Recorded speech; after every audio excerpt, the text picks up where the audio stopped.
Hello, this is Miguel from the Mobile Mechanic 757. Now I get down to get straight to the point. If you have newer engines, you cannot in any shape from way neglect the oil change. These parts run off of oil. This is one of the solenoids and it has a telltale sign. I did not replace it, but you can see this oil is black on this solenoid. It has a lot of little screens on it. It will clog itself up. You cannot skip this step. You have to keep your oil changed. So we're going to find out the truth of the matter. We're going to go inside here. We're going to pull out the oil stick. It's supposed to be transparent. It does not look like chocolate milk or burnt something.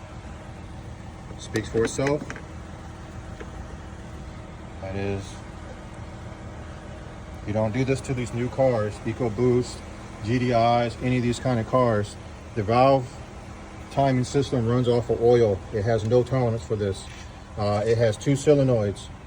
A lot of people don't understand this. If you want to know the exhaust from the intake solenoid, the intake is always going to be black. This is where the air comes from. You follow this to the air box. There's your solenoid.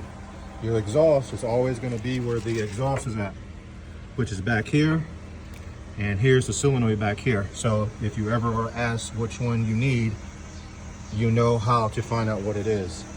This is just a mechanic tip on these new cars. You must change the oil or you will trash the engine.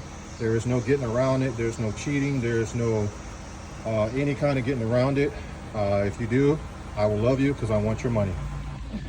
If you like this video, please like, subscribe, and share. Thank you.